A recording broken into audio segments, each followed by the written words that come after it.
Hello, everyone, and welcome to my mock draft 2.0. This mock is in the middle of free agency, so it's not going to be perfect. There's still going to be some moves that will probably be done, but I just had to do one. Deshaun Watson just got traded to the Cleveland Browns. It's just such a big move. We've seen so many big moves in this free agency, so I thought it was more than enough had happened that we could actually take a look at what a potential first round for for this draft could even be. It's very intriguing to see. So we're going to be going through all 32 teams in the first round, try to figure out realistically who they might try to take. The draft ranking is based on my own personal board of this draft class from my watching of film, and it doesn't really follow consensus, so to speak. The grading scale as well is what you see on screen, and it's the same one I used as we did in the last mock draft. I hope you enjoy my mock draft 2.0, and let's get right to it. All right. So for the number one overall pick, we got the Jacksonville Jaguars. With them franchise tagging Cam Robinson, and they got both Walker Little and Jawan Taylor to compete for right tackle, I feel that the odds of Neal at one has lessened a decent bit, even though he still is my number one player in the class. So instead, we're going to take a guy with an incredibly high ceiling that really fits the Jaguars scheme here. Even if it's maybe a pick or two earlier than I would have personally liked. Thibodeaux is just a great athlete with incredible tangibles. He just really just needs some time to really hone it in. And hopefully with the Jaguars here, with Josh Allen, he can do exactly that. For the second pick, Detroit Lions. Hutchinson's really just still a pick here. He can easily play in this multiple defensive front. They already released Trey Flowers. He's a perfect fit for their scheme. He's powerful, did really well in the combine. He's impressing at the pro day, which just also happened today. They'll be happy with him here. Like really, they'll be happy with either edge rusher, but to get the hometown guy, it's a little more special. All right, Texans, if Mills is your guy, as you're saying, and all your moves dictate that, let's ensure he can stay upright, eh? Let's go get Evan Neal to pair up with Tunsil here as your tackle duo. And that's just a dream come true for any quarterback. Neal is that athletic freak of nature at his size. He's got that real long history of high performance at Alabama, playing at both sides of offensive tackle. This is a high floor, high ceiling pick. This is nice. The number one player just fell to you at pick 3. This is how you start off your rebuild. All right, pick 4. I've talked about Hamilton in my last mock, and I still do see him here, even with the Whitehead signing to play box safety. So I'm not going to talk about him nearly as much.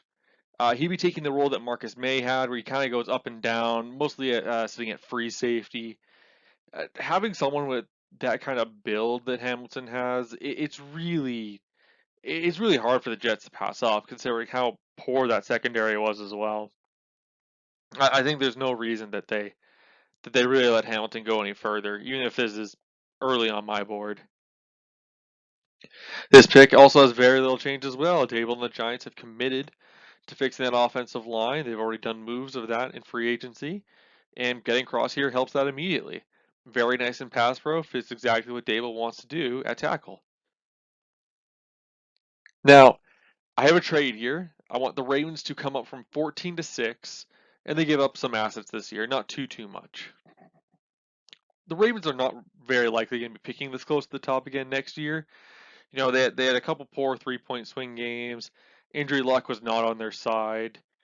So that's really how they got to pick 14. But with here, they have a chance they can trade up with a team that wants a QB but also needs to acquire some of the picks that they lost in prior trades. And that team is the Panthers. So if anyone can really make me feel better about having Akeem Ekwonu at tackle instead of guard, it's really going to be the Ravens. Most of my issue with Akeem Ekwonu happens to be is I just don't trust his ability to kick slide backwards and kind of some more lateral mobility. I just don't trust it. I like him much better at guard. However, I think in this scheme that they run here, this very run heavy scheme, lots of power, I think he'll fit quite nicely. And even if you don't end up wanting him to play tackle, slotting him into guard is a totally fine thing to do, and I see no issue why you wouldn't do it. This fixes a lot of the issues on the offensive line for them, and it gives them flexibility to have on that line when in case these injuries occur again. So the Giants this time they just missed out on Ikem Ekwonu, which we did in the last mock, so they're gonna have to adjust to what they want to do. So George Karlaftis is here, and he fits that big-bodied edge role that is what this defense is required to have to be successful under Martindale. Karlaftis plays with power. He can kick inside on these passing deals, and he's really going to complement Ojulari really well, who offers more of that speed rush role. The Ravens defense with Martindale is really going to make Karlaftis succeed here. You can kind of see as a Darius Smith almost type role. Pick 8, Atlanta Falcons. Not too much to say here. Picking Stingley to pair with Terrell is really nice compensation for losing out on these Watson sweepstakes. That DB room continues to get better now, and with Terrell taking that corner one pressure off of Stingley, it really allows for him to grow and fit this system better. This is an all-around great pick for Atlanta now that they can't get Watson. All right, Seattle's now up. Malik Willis. This is who Seattle seemed to really love at the Combine. They spent almost all their interview time with him, and I mean almost all. They spent a lot of time with him compared to someone like the Steelers, who went and saw basically as many prospects as they could. Seattle kept it to a very select few and spent a lot of time with each one. Now, there is a strong chance Seattle just decides to take best player available here, or BPA. In case they do want to look for QBs in the future, or maybe they go get like a Mayfield or a Mariota they want to try, something of that nature. Or if they really do believe in Drew Lock, right? There's tons of variables here. But for now, I'm going to take the safe option in Malik Willis to Seattle to be their future QB, and we're going to have to wait at the edge of our seat here to see what they want to do on draft day. Seattle seems to be the true wild card in this draft. All right, New York Jets at pick 10, Ahmad Gardner. This is a slam dunk. After they got Reed in free agency, who even at 5'9" showed great play in this exact scheme. Getting Gardner to pair up with him and match up on these, much bigger body receivers is very beneficial to this Jets team. You got basically an answer to everything. This is the big win for that defense, and this defense will probably be ready to compete sooner rather than later now. Washington Commanders, I'm going to have to get used to saying that. After trading for Carson Wentz, and they actually lost both their offensive guard players, one to free agency, one by a cut, there has to be an O-line here that they want to take. Couldn't really see them trading down. Maybe someone comes up in real life, but it'd have to be something much more specific to that team, and I just couldn't see it. So while this is early on my board for this player, Zion Johnson is just a great talent, and he's shown it every time he's been asked to demonstrate it. He's one of that few, truly great interior prospects in this class. So for Washington to basically get to dictate when that first piece of that interior falls, it benefits them. They have the pick of the crop here, and I think Zion Johnson would be that pick. Minnesota Vikings. Gardner and Stingley are gone. Really hurts the Vikings here. They had a ton of holes, and with this new 3-4 scheme likely coming in, they really need to start looking at getting new players to fit it. So Travon Walker showed really nice play at Georgia, and he showed this insane athletic ability running in the 4.5s at 275 pounds. Yeah, he's faster than guys that were 20 pounds lighter than him. Walker can kick inside. He can move all over the board. This is a great selection for the Vikings. Let's just really hope that getting Walker here can really fix the pass rush woes here the last couple seasons. All right, so now the Houston Texans are picking at pick 13. And we're going to be looking at Garrett Wilson. Wilson is who they should want here, and he's a great fit. If we're going to get Davis Mills going here, we need a legit number one weapon. Mills really needs to play in structure here. And to get a guy like Wilson who runs the routes well, he's always where you need him to be. He creates that separation. This is a slam dunk move for the Texans. I could not see them skipping out on a potential number one receiver here. Well, the Panthers traded down to acquire some picks from the last couple moves. Reports are that they really like Kenny Pickett, and I actually kind of believe them from what I've heard. They clearly think that the high end size issue is not a big problem here, and they like what they saw on tape. you could argue Kenny Pickett has the most balanced tape out of everyone in the class. It's really just a hand size problem that people have. So why they like him over others? I mean, I don't personally understand that because I think the hand size issue is really an issue. You have to really hope that he overcomes that. But they don't seem to feel that way. Maybe they know something that us as the general populace doesn't. Who knows? Spig has a very thin margin for error, and I really do hope it works out for them. They really need it to. All right, Eagles, we got multiple picks here. It's time to start fixing the defense, DBs and linebackers. We're going to be taking Booth here to help correct the corner play and try to fix the rest in free agency or later in this draft. Booth is a great athlete. He's young. He's ready to learn. Plays with a lot of energy. Having him go pair with Slay in this zone-heavy scheme, it'll be nice. And we're also going to follow that up with Daxton Hill. First time I've ever mentioned this player. Free safety is a need here, and we're going to fix that now. Daxton Hill is my current free safety 1 in this class, and he knows exactly what you look for in that kind of guy. He has got the range, he has got the athletics, and he's got that great deep vision to cut off passing lanes and play mind games with the quarterback. This is a complete retool for the Eagles secondary here, with Slay taking the lead. I really like this move. All right, 17. Now, they usually just be Jordan Davis, but they really addressed all their issues, right? So, I'm trying to think, where should we go here for the Chargers, right? They've already addressed all their needs. Well, with Pending starting to grow on me after watching more tape, and I really liked his testing numbers, he might end up as a first-round grade for me. And for the Chargers here, to get Penning to eventually take over Bulaga's role, who's really had a lot of injury issues, is really not going to have, much longer career, I'd say more than likely. This helps them keep very talented around Justin Herbert, right? Keep him surrounded by talent, and it helps keep you cheap. This is what helps keep it affordable, right? You can just go get the Khalil Max. This is how you do it. I think this is an excellent move for them. Not quite the value yet. This could turn into an A eventually, but I do like the process here. So the Saints are the ones who landed Marcus May in free agency to fix that free safety role. So we're going to be completely ignoring that position now.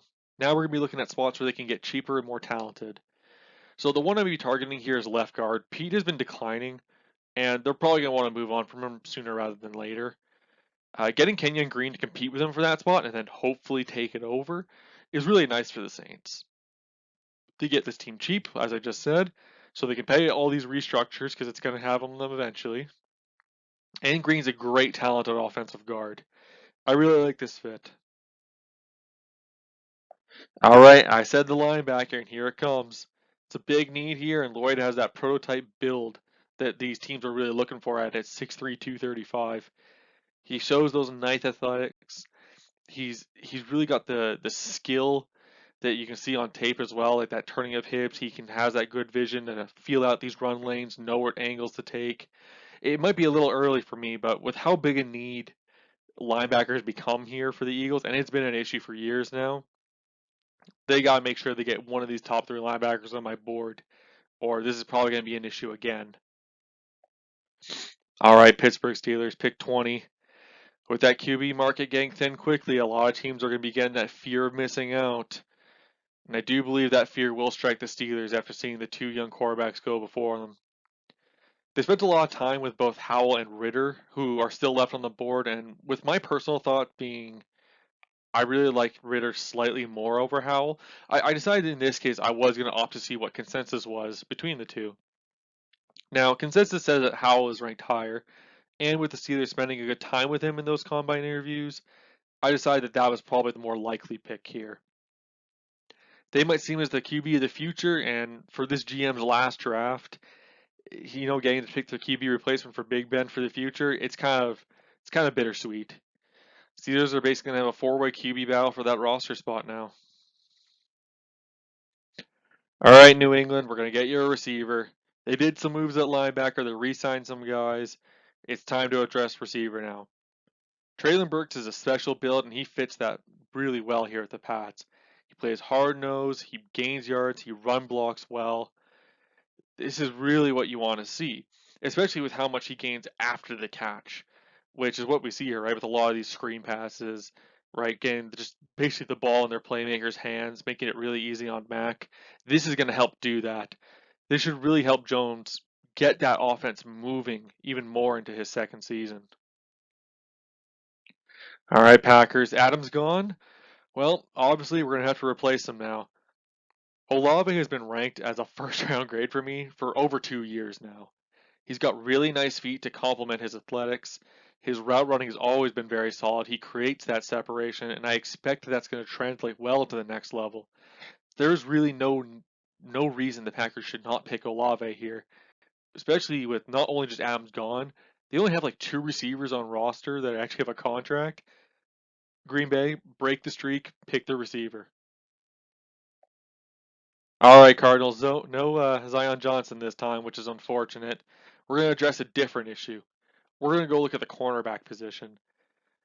McDuffie, he'll get you a very solid level of play, in my opinion. I don't have him as ranked as high as others. And he'll probably be ready earlier than some.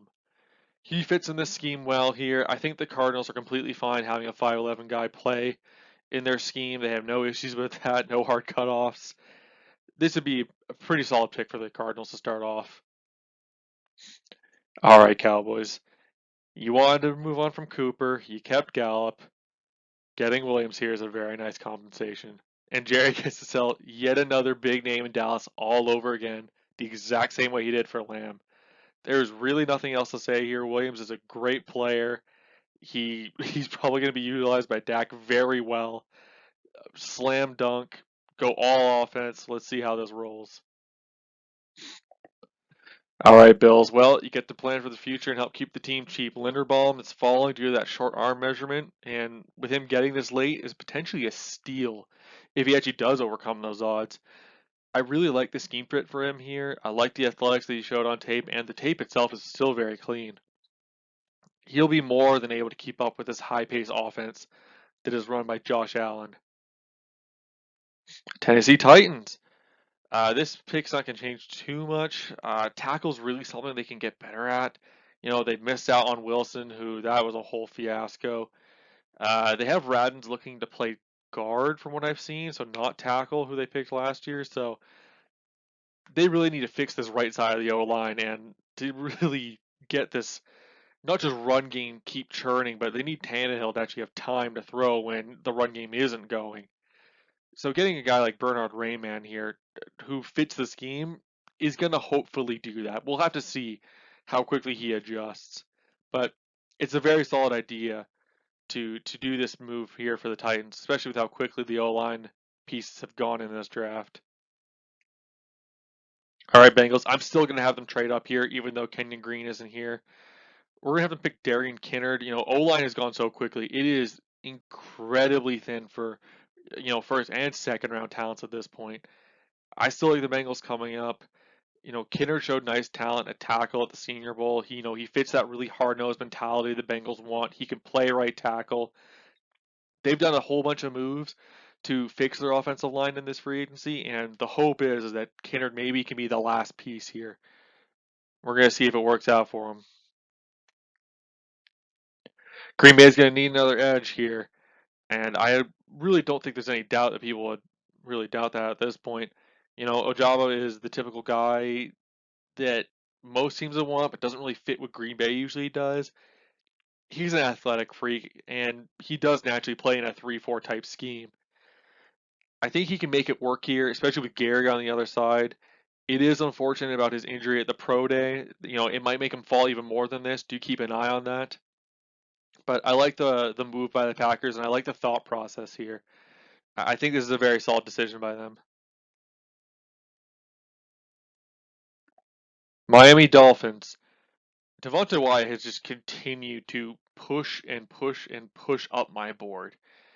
You know, Dolphins have tagged their tight end. They don't need to look at that anymore. They can just look at interior D line to see, okay, how much more can we wreck here? And Wyatt does that, and he will help this team immediately with that rotation.